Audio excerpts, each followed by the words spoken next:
I keep talking about these responsibilities and these tasks of camping.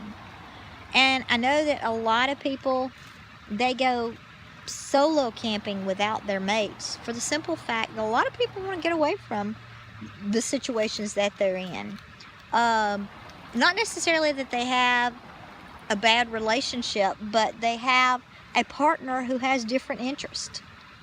I think the greatest thing that you could ever find in a partner is somebody who enjoys doing your hobby, whatever it is, together. Going back to that responsibility and things, when I camped with my kids, even up until a few years ago when they were in college and stuff, when we went camping, everybody had a responsibility. When I got there, I set up the hammocks or the tent. Back when they were smaller and younger, it was the tent. We had a huge tent because when we went, we didn't know if it was going to be hot, cold, rainy, or whatever. It had 3 rooms in it. There was enough room where the girls, the boys could separate. There was place for everybody to sleep. And you could also have just a place to hang out like a living room. So if the weather was bad, I didn't have to hear, Mom, it's raining, what are we going to do? No. My kids didn't do that. Inside or outside camping, they had a good time. My daughter and I, the year after she graduated, we went on 8 camping trips in 11 weeks. Every weekend of the summer, we lit out Thursday to Monday or whatever it was that we could do to get the days off. We went camping. She and I had the best time ever. There were hours and hours and hours spent that we never spoke a word. When it was time to get up and cook, when it was time to get up and get wood, whatever it was, we were just so in sync that we did it, and we were completely there in unity and harmony with nature. It's what it's about, completely unplugging and getting away. Back to my kids when they were small. When we got to the campsite, everybody had a responsibility. My daughter and one of my sons, they collected wood. My daughter hit the ground running. She took 2 belts, one over her shoulder, one in her belt loop, and she went and collected wood. Everything that she could possibly get. She's all of about 90 pounds, 95 pounds right now. Whatever she could collect in those 2 belts, they come back on her back, full load of wood, and she would do that 5 or 6 times. My son would go out and chop it. She would pick it up, haul it back. My boys knew that if there was help that was needed putting up the tent, everybody grabbed a corner. We got it up. They knew when they got there, first thing they did was grab a bag and clean up the campground. Told you before, that's a huge rule with me. If you take kids, you teach them from day one those 3 rules of the campground. You leave it like you found it. Don't leave garbage there. Don't leave stuff in your fire pit.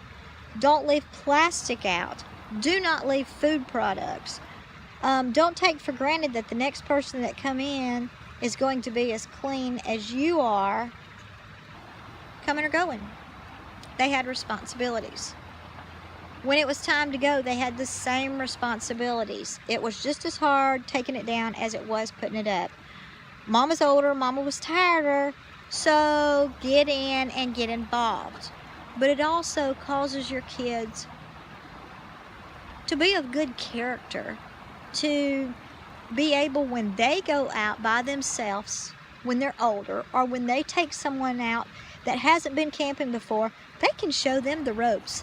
I don't have to worry about my kids not knowing how to do anything. They can cook over a campfire. They know how to pack a backpack.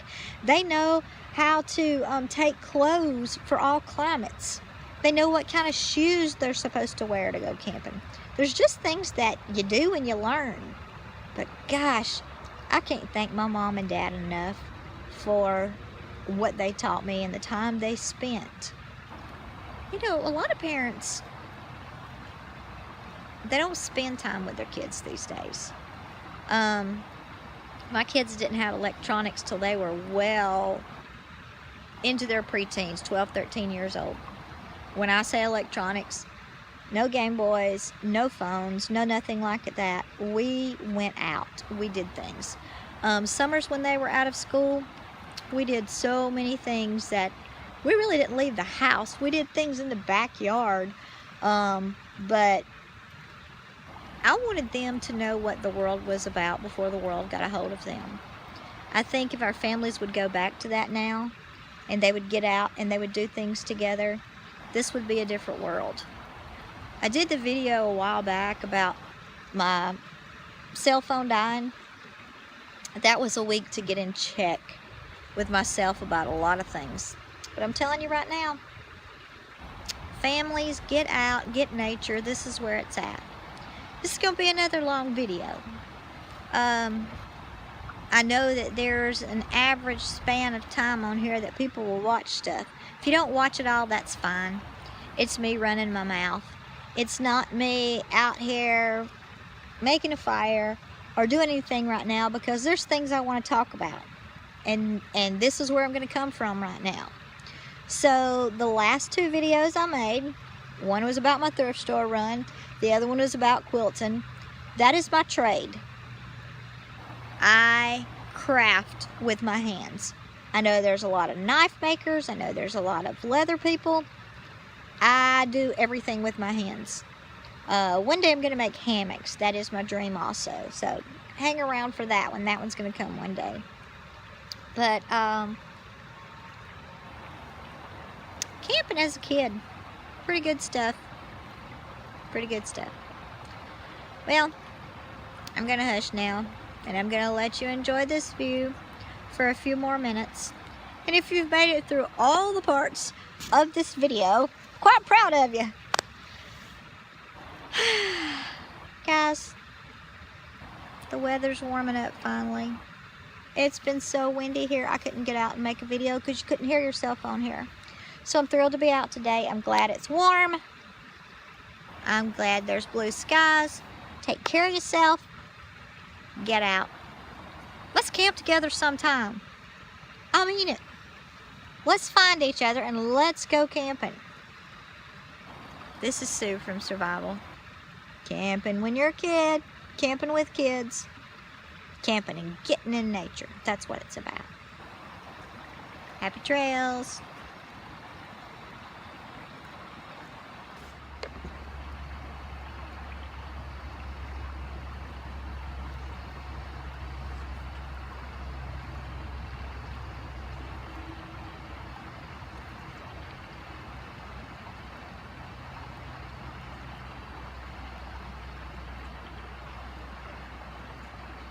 Happy trails to you until we meet again.